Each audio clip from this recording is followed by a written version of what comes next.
Hello friends, welcome back to my channel HNS food station. Healthy recipe series episode 5માં આજે આપણે બનાવીશું multigrain mix veg મુઠિયા. મુઠિયા એ ગુજરાતની એક ટ્રેડિશનલ અને ફેમસ ડિશ છે.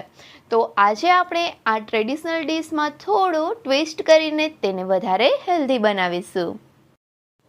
તમે વેઇટ લોસ કરતા હો અથવા તો ડાયટિંગ કરતા હો અને તમને કંઈક ચટપટું ખાવાની ઈચ્છા થતી હોય, બોરિંગ ડાયટિંગ ફૂડ ખાઈને કંટાળી ગયા હોય, તો આ મુઠિયા તમારા માટે બેસ્ટ ઓપ્શન છે. તો ચાલો તેને બનાવવાની શરૂઆત કરીએ. મલ્ટીગ્રેન મિક્સ વેજ મુઠિયા બનાવવા માટે સૌથી પહેલાં અહીંયા મેં એક મીડિયમ સાઇઝનું ગાજર ખમણીને લઈ લીધું છે અને એ સિવાય બીજા વેજીસમાં 1/4 કપ કેપ્સિકમ, 1/4 કપ લીલી મકાઈ અને 1/4 કપ ફણસી લીધી છે. આ સિવાય તમારી પાસે જે વેજીસ અવેલેબલ હોય તે પણ તમે લઈ શકો છો. હવે આ કેપ્સિકમ, મકાઈ અને ફણસીને ચોપરમાં ચોપ કરીને અધકચરા પીસી લેશું. અને હવે તેની સાથે 300થી 350 ગ્રામ જેટલી ખમણેલી દૂધી લઈ લેશું. હવે એક મોટું વાસણ લઈને તેમાં ખમણેલી દૂધી, ખમણેલું ગાજર અને ચોપરમાં ચોપ કરેલા વેજીસને ઉમેરી દેશું. હવે તેમાં 2 કપ ઝીણી સમારેલી પાલક અને 1 કપ ઝીણી સમારેલી ધાણા ભાજી ઉમેરીશું. જો તમારી પાસે લીલી મેથી અવેલેબલ હોય તો તમે મેથી પણ ઉમેરી શકો છો. ત્યાર પછી 1/4 કપ આદુ મરચાં લસણની પેસ્ટ ઉમેરીશું અને તેમાં બધા જ મસાલા એટલે કે 1 ટીસ્પૂન હળદર પાવડર, 1 ટીસ્પૂન લાલ મરચું પાવડર, 2 ટેબલસ્પૂન ધાણા જીરું પાવડર, 1 ટેબલસ્પૂન ખાંડ, સ્વાદ પ્રમાણે મીઠું અને 1 ટીસ્પૂન જેટલું તેલ ઉમેરીશું. અને હવે હાથ વડે બધી જ વસ્તુને સરસથી મિક્સ કરી લઈશું.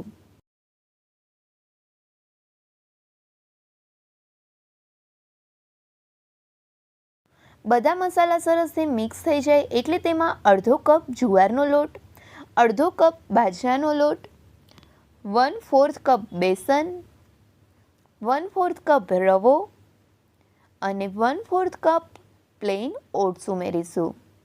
આ સિવાય જો તમારી પાસે રાગીનો લોટ હોય અથવા તો મકાઈનો લોટ હોય તો તે પણ ઉમેરી શકો છો.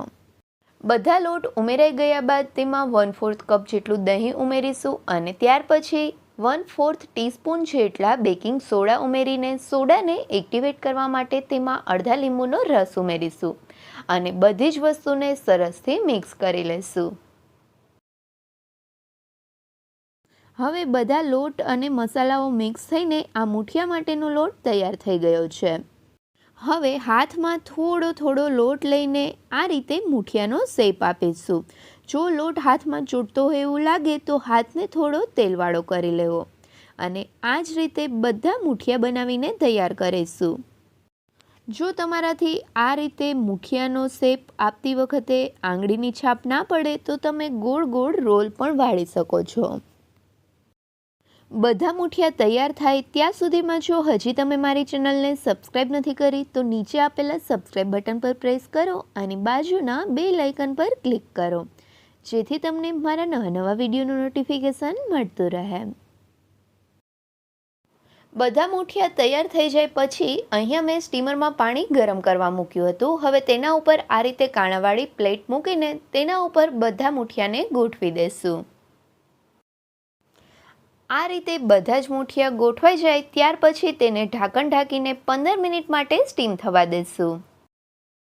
15 મિનિટ પછી સ્ટીમરનું ઢાંકણ ખોલીને ટૂથપીક વડે ચેક કરીએ તો જોઈ શકાય છે કે ટૂથપીકમાં લોટ નથી ચીપક્યો. એનો મતલબ એવો છે કે મુઠિયા સરસથી કૂક થઈ ગયા છે. તો હવે ગેસની ફ્લેમ બંધ કરી દેશું. હવે આ મુઠિયાને તમે ગરમા ગરમ વઘાર્યા વગર પણ ખાઈ શકો છો. વઘાર્યા વગર પણ આ મુઠિયા ખૂબ જ ટેસ્ટી લાગે છે. પણ જો તમારે મુઠિયાને વઘારવા હોય તો મુઠિયા થોડા ઠંડા થાય એટલે તેને આ રીતે પતલા પીસીસમાં કટ કરી લેશું. બધા જ મુઠિયા આ રીતે કટ થઈ જાય એટલે તેના વઘાર માટે એક વાસણમાં 1 ટેબલસ્પૂન જેટલું તેલ ગરમ મૂકીશું. તેલ ગરમ થાય એટલે તેમાં 1 ટેબલસ્પૂન રાઈ અને 1 ટેબલસ્પૂન જેટલા તલ ઉમેરીશું. રાઈ અને તલ થોડા ફૂટે ત્યાં સુધી તેને ઢાંકણ ઢાંકી દઈશું, જેથી તે બહાર ના ઉડે. રાઈ અને તલ ફૂટી જાય એટલે તેમાં ચપટી હિંગ, 10 થી 15 મીઠા લીમડાના પાન અને 5 થી 6 મરચાંને લાંબા કટકામાં કટ કરીને ઉમેરી દઈશું. હવે બધી જ વસ્તુને મિક્સ કરી લઈ મરચાંને 1 થી 2 મિનિટ માટે સાતળી લેશું. મરચાં સંતળાય ત્યારે આ રીતે ઉપર ઢાંકણું રાખવું, જેથી મરચાં ફૂટે તો તેના છાંટા બહાર ના ઉડે. હવે મરચાં સરસથી સંતળાઈ ગયા છે, તેમાં સ્વાદ પ્રમાણે મીઠું ઉમેરીશું અને તેને મરચાં સાથે સરસ રીતે મિક્સ કરી લેશું. અને ત્યાર પછી આપણે જે મૂઠિયાના કટકા કરીને રાખ્યા હતા તે મૂઠિયાને ઉમેરીશું. અને હવે બધી જ વસ્તુને સરસથી મિક્સ કરી લેશું અને મૂઠિયાને 2 થી 3 મિનિટ માટે મીડિયમ ફ્લેમ ઉપર કૂક કરી લેશું. આ સમયે મૂઠિયાને ટેસ્ટ કરીને જો તેમાં કોઈ પણ મસાલા ખૂટતા હોય તો તે તમે ઉમેરીને તેને કૂક કરી શકો છો. મૂઠિયા જ્યારે કૂક થતા હોય ત્યારે તેને ચમચા વડે હલાવતું રહેવું, નહીં તો તે વાસણમાં નીચે ચોંટી જશે, કેમ કે અહીંયા આપણે તેલનો ઓછો ઉપયોગ કર્યો છે. 3 મિનિટ જેવું કૂક થયા પછી આપણા આ મૂઠિયા તૈયાર છે. આ મૂઠિયાને ગરમા ગરમ કેચઅપ સાથે સર્વ કરીશું. આ ગરમા ગરમ મૂઠિયા ઢોકળાને કેચઅપ, ચટણી, દહીં અથવા તો ચા જોડે ખાઈ શકાય છે. તો તમે પણ આ જોઈને જ ખાવાની ઈચ્છા થઈ જાય તેવા મલ્ટીગ્રેન મિક્સ વેજ મૂઠિયા એકવાર ઘરે જરૂરથી ટ્રાય કરજો. એમાં પણ જો તમે ડાયટ કરતા હોય અથવા તો વેઇટ લોસ કરવા ઈચ્છતા હોય તો જરૂરથી બનાવજો. અને પછી મને કમેન્ટ કરીને કહેજો કે તમને મારી રેસીપી કેવી લાગી. જો રેસીપી ગમે તો મારા વિડીયોને લાઈક કરજો અને તમારા ફ્રેન્ડ સાથે શેર પણ કરજો. અને હા, મારી ચેનલને સબસ્ક્રાઈબ કરવાનું ભૂલતા નહીં. Thank you so much.